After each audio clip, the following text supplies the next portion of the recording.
Hello mga kasari, good morning. Welcome back to my YouTube channel. So today is the day na magre-renew tayo mga kasari ng ating business permit dito sa Sari-Sari Store. All set na, naka-ready na po ako mga kasari. Black shirt na naman yung suot natin ngayon. And then naka-ready na rin yung ating mga requirements. Syempre, di pwedeng makalimutan natin yan. Nagbaon din ako dahil Girl Scout tayo mga kasari. Nagbaon ako ng biskwit, tsaka water. Syempre mga kasari, aalis tayo ng hindi mag-aagahan. So syempre, dapat hindi tayo magutom dahil tayo ay gutumin. So, ayun pa mga kasari, update ko na lamang po kayo kapag nandun na ako sa covered court. One-stop shop po yun, pipila ka na lang ng pipila. And kapag maaga kang matatapos. So, update ko kayo pag uwi guys kung magkano ba yung nagastos natin sa renewal ng ating business permit dito sa ating munting tindahan. At ngayon po mga kasari, nandito na po tayo sa court, sa one-stop shop kung saan dito tayo magre-renew ng ating business permit. At pansin nyo naman po, wala pa pong masyadong tao dahil maaga po tayong dumating. So, kaya nagbibideo-video muna ako dito guys para, ayan, meron akong maipakita sa inyo na update sa renewal ng ano natin. So, tapos nang isort yung requirements natin, inaantay na lang natin yung taga BFP dahil meron pa siyang aayusin. So, habang wala pa siya, binigyan na kami guys ng number at ito yun. Pangalawa tayo guys, pansin nyo naman, napakaaga talaga natin. At galing kami pala dito guys sa assessment kasi habang wala pa yung taga BFP, meron nang inayos doon para hindi sayang yung oras. So nakapila ulit tayo dito at pagdating naman ni sir, saglit lang, pinapila na ulit tayo dito sa assessment.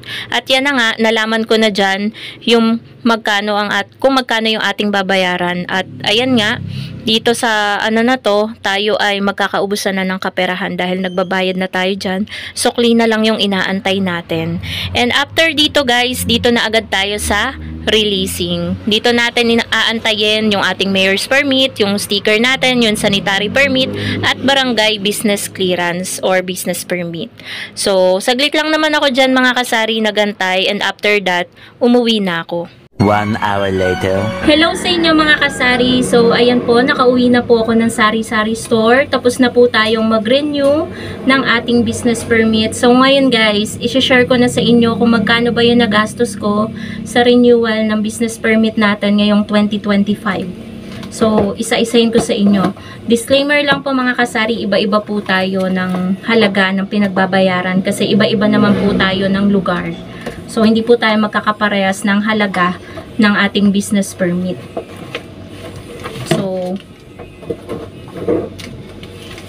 yung gastos ko dito mga kasari, bali ito pala yung nakuha natin sa releasing. Dahil tayo ay for renewal, sticker lang po yung nakuha ko. Yung mga bagong plaka kasi mga kasari is binibigay lang siya sa for new business, hindi sa renewal. Kaya sticker lang lagi yung nakukuha ko. Ayan, 2025. Tapos na ang gastusan natin ngayon. 2026 na ulit. Ang ingay nun dumaan. So, napansin ko dito na medyo tumaas. Kinumpare ko kasi yan. Kasi yung total ng ano dito sa pinaka mayor's permit natin. Ito yung ating mayor's permit. Bala ko sana siyang ipalaminate. Kaso nga nakalimutan ko namang dumaan dun sa ano, pwedeng magpalaminate. So, susunod na lang. Siguro pag uwi na ni partner kapag nandito na siya para magmumotor na lang kami. So, ito yung ating ano, yung total ng pinagbayaran natin dito, yung grand total amount ay 6,707. Dito po guys, na iba yung proseso ng renewal ng business permit. Dahil yung barangay business clearance ay sa mismong bayan na po siya nakukuha. Hindi na po dito sa barangay. Ang sa barangay lang po ay sedula lang po ang kukunin sa barangay. So, ang pinagbayaran ko po sa sedula is 100 pesos sa sedula. Doon kasi guys magbe-base yung sa income mo. Kaya, yun yung nakalagay sa sedula. At isa yun guys sa requirements. So, ang nabago dito is yung mayor's permit fee, 2.5 na po siya. Kaya, ayun nga, yung total, 6,707. Dito kasi sa nakaraan, i-check ko guys. Ayan. Doon sa nakaraan, yung mayor's permit fee ay 2,000 lang last year. Ngayon ay 2,500. So, nag-increase nga mga kasari. Hindi mababa ngayon, nag-increase. Alam ko kasi taon-taon nag-i-increase talaga yan. So, buti na lang may palabis tayo na dala. So, dito guys, hindi pa yun yung pinaka-total talaga ng gastos natin dahil sa DTI, nag-expire ngayon taon yung DTI, kaya nag-renew din tayo ng DTI natin. 230 yung pinagbayaran ko doon. Tapos, ayun nga, sa cedula is 100. Tapos, sa BFP, Bureau of Fire Protection, nagbayad din po tayo doon ng 858 pesos. At ito po yun, 858. Kaya talagang, kung susumahin, kulang-kulang 8,200 na lang, 200 plus na lang yung kulang, 8,000 na, eh yung mga pamasahe pa natin, gastos natin, 'di ba? Tapos ipapalaminate pa natin yung requirements, yung pinaka tatlong requirements, DTI, sanitary at mayor's permit. Natanong ko kasi dito, kasi nauna siyang mag-renew, for new pala lang yung kanya, yung business permit. Nagpa-laminate siya, 50 pesos kada isa. So, 150 din yung magagastos natin. Kaya yung pinaka-total talaga ng gagastusin natin dito, or nagastos, kasi ipapalaminate ko pa lang naman, is 8,000 pesos. Mas mataas ng konti kesa nung 2024, kasi 7,000 plus yung nagastos ko last year. So, ngayon is 8,000. Kulang-kulang 8,000 kapag pero kapag napalaminate na natin to is nasa 8,000 na. So, ganun rin guys. So, yun lang. Ang naging proseso nun mga kasari is una sa sorting.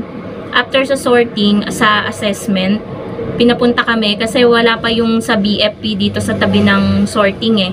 Yung isosort yung mga requirements mo. So, para mabilis daw kasi wala pa nga, may inaantay pa na isa. After sa assessment, bumalik ulit kami doon sa sorting, doon sa tabi niya kasi nandun yung sa BFP.